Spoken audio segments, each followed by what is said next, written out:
Hello दोस्तों, तो कैसे हैं आप सब लोग और कैसे चल रही है आप लोगों की पढ़ाई।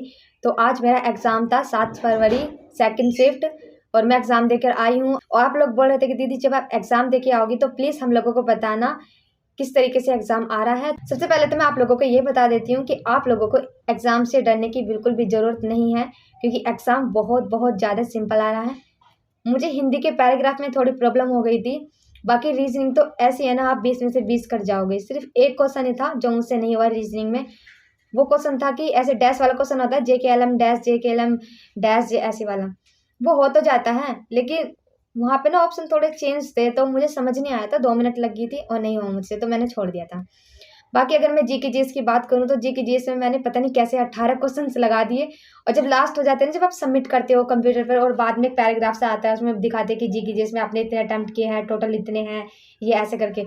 मैंने उसमें देखा कि यार जीके जीएस में 18 कर दिए मैंने। मुझे ये था कि जैसे जैसे मैं क्वेश्चन करती जा रही थी ना, हाँ मुझे यही लगता है कि मैंने वही क्वेश्चन लगाए हैं जो मुझे याद थे, या 50-50 चांस था, वही लगाए हैं मैंने। तो मैं जीके जीएस के आप लोगों को क्वेश्चन बता देती हूँ जिनमें आप लोगों को बहुत ज़्यादा प्रॉब्लम होती है। आप लोग चेक भी कर सकते हो 7 फरवरी का, कभी आंसर की आएगी उसके बाद में चेक कर लेना कि हाँ दीदी ने सही बताए थे या गलत बताए थे। एक एक चीज़ बिल्कुल सही बताऊंगी। सेकंड शिफ्ट याद रखना, 7 फरवरी सेकंड शिफ्ट। तो सबसे पहले मैं आप लोगों को ये तो नहीं बताऊंगी कि मेरा पहला क्वेश्चन कौन सा था, क्योंकि मुझे खुद भी याद नहीं है। मैं सिर्फ इतना बताऊंगी कि क्वेश्चन संविधान से आया था, पृथक्करण वाला। कौन सी अनुसूची में है? राज्य और केंद्र का पृथक्करण 7वीं अनुसूची में है। इसके बाद में स्पीकर और डिप्टी स्पीकर कौन से आर्टिकल में, ये वाला क्वेश्चन था एक। तो संविधान से 2 क्वेश्चन हो गए। इसके बाद में पर्णपाती वन कहाँ पाए जाते हैं? ऑप्शन में ये था आर्द्र उष्णकटिबंधीय, शीत उष्णकटिबंधीय, ऐसा 4 ऑप्शन थे कुछ इस टाइप से। इसके बाद में है क्वेश्चन जो था, एक था माला, कुछ नाम था मुझे याद नहीं आ रहा, सिर्फ मुझे माला याद है, क्योंकि मेरी नज़र ना बार बार माला ही देख पा रही है कि हाँ माला था।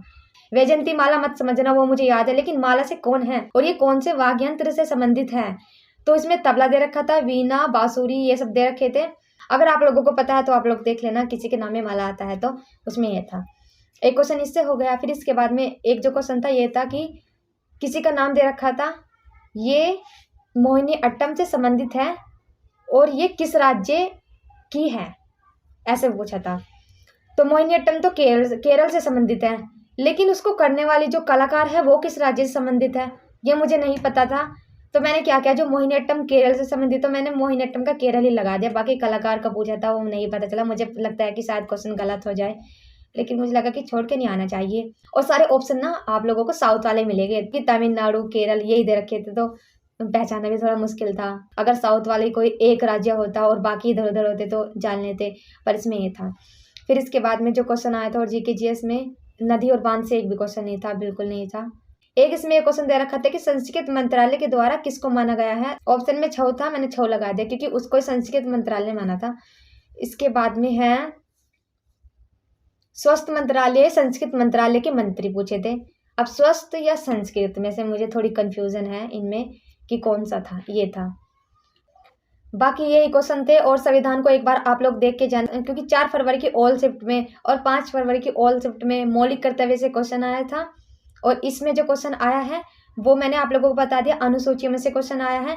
और स्पीकर पूछा था ना, स्पीकर और डिप्टी स्पीकर कौन से आर्टिकल में, ये पूछा था, इससे क्वेश्चन आया है। तो आप लोग प्लीज संविधान को अच्छे से देख के जाना। बाकी जीके और जीएस में यही क्वेश्चन थे। प्लीज आप लोग मंत्रियों को भी देख के जाना, कौन से मंत्री के पास कौन सा विभाग है, क्योंकि इनसे क्वेश्चन बन रहे हैं। करंट का मुझे एक भी क्वेश्चन नहीं लगा, नहीं दिख भी रहा, अगर होगा तो मैं शायद भूल गई, मुझे याद नहीं है। और बाकी कुल मिला के सारी चीज़ें अच्छी थी। आप लोग कर सकते हैं, बहुत अच्छे से कर सकते हो, पर प्लीज़ टाइम मैनेज कर लेना अच्छे से, क्योंकि बहुत दिक्कत हो जाती है टाइम को लेकर। मुझे बहुत दिक्कत हो गई थी, मैं रीजनिंग करती गई और क्लिक करना होता है ना माउस से, तो थोड़ा टाइम लग जाता है, क्योंकि हाथ से ऐसे क्लिक करना और माउस से ऐसे करना, तो थोड़ा टाइम लग रहा था उसमें। रीजनिंग ही बहुत सारा टाइम ले गई थी और सबसे ज़्यादा टाइम मेरा हिंदी लेके गई है, जबकि मैं हिंदी को बहुत अच्छे तरीके से करती हूँ, बहुत जल्दी कर जाती हूँ, लेकिन इसमें टाइम ज़्यादा लग गया। मैं सोचती थी कि हिंदी वाओ मेरा बहुत अच्छा सब्जेक्ट है, लेकिन इसने मुझे धोखा दे दिया, क्योंकि लास्ट में जाके ना पैराग्राफ थोड़ा सा मुश्किल आ गया था, इसीलिए बहुत कठिन कठिन वर्ड थे उसमें।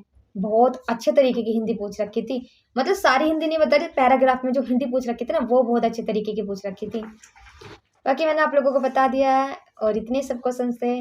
ठीक है, तो आज के लिए इतना ही और मिलते हैं नेक्स्ट वीडियो में। अभी के लिए बाय।